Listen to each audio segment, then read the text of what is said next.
할렐루야. 오늘 요한 1서 2장 말씀 함께 보도록 하겠습니다. 우리가 하나님을 믿는 크리스찬이라는 것은 우리가 얼마나 말씀대로 살려고 노력하느냐로 드러나게 되어 있습니다. 하나님을 믿는다고 하면서 말씀대로 살지 않는다면 그것은 오히려 하나님을 믿는 것이라 말할 수 없는 것이죠.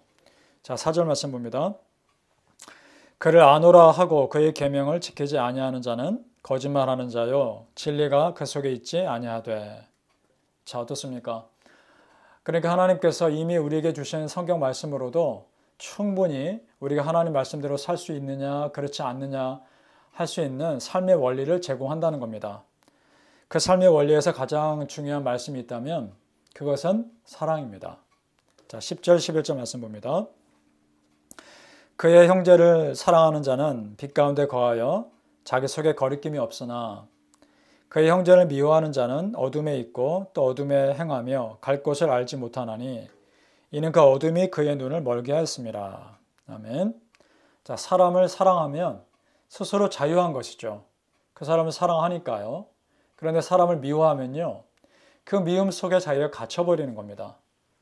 그 미움이 스스로를 영적으로 가두는 거죠. 참 안타까운 일이죠.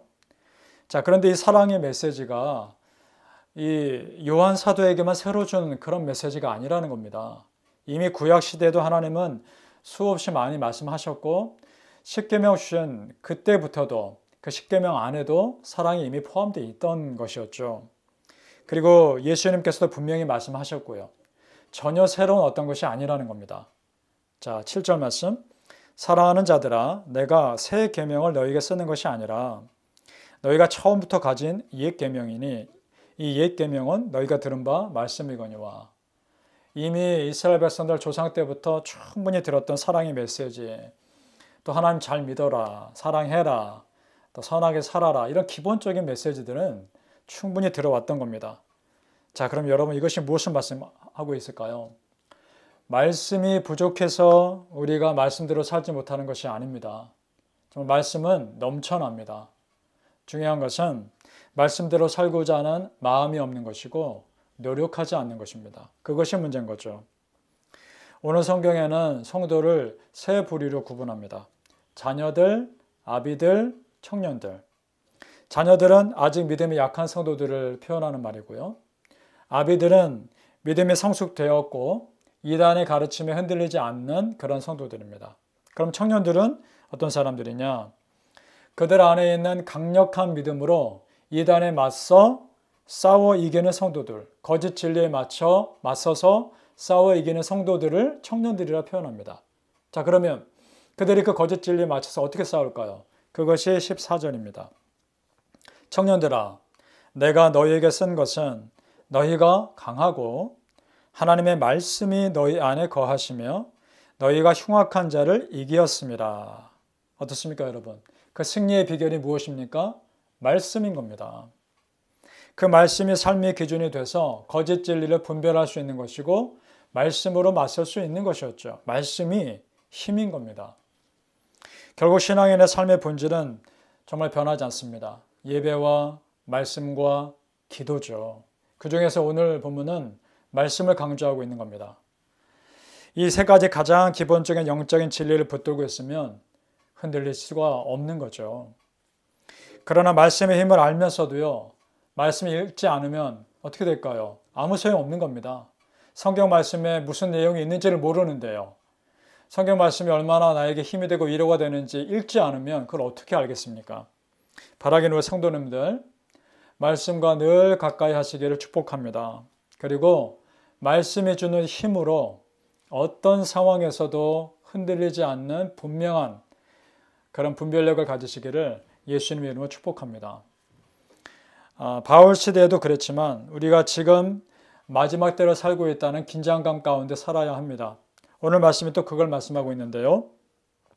예수님께서 언제 재림주로 심판주로 다시 오실지 모르는 그런 세상입니다.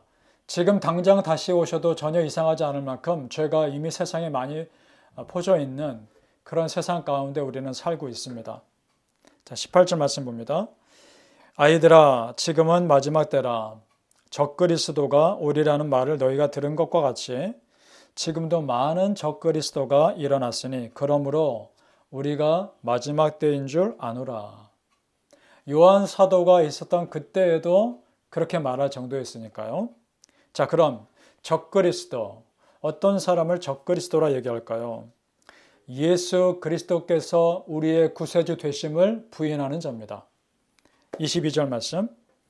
거짓말하는 자가 누구냐? 예수께서 그리스도이심을 부인하는 자가 아니냐? 아버지와 아들을 부인하는 그가 적그리스도니 라고 말씀하고 있습니다.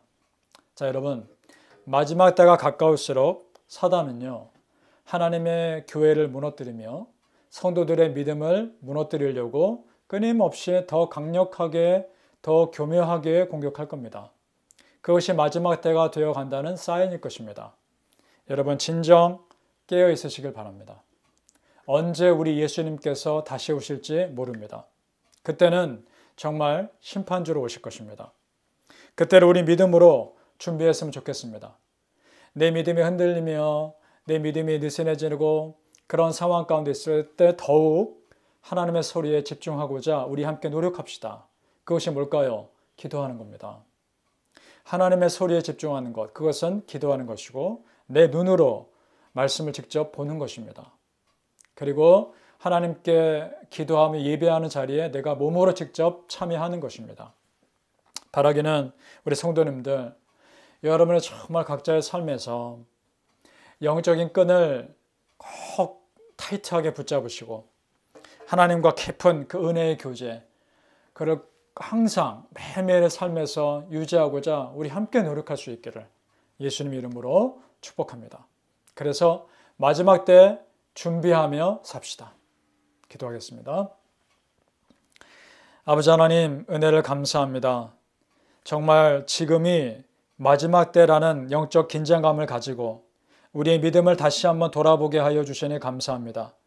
아버지 하나님, 정말 사람의 소리들이 이곳저곳에서 많이 들릴 수 있습니다.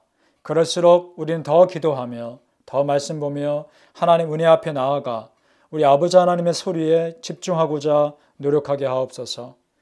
어떤 상황에서도 우리 믿음이 약해지지 않게 하시고 더욱 견고하여서 하나님을 기쁘게 해드리는 자들이 되게 하여 주시옵소서. 감사하며 예수님 이름으로 기도합니다. 아멘.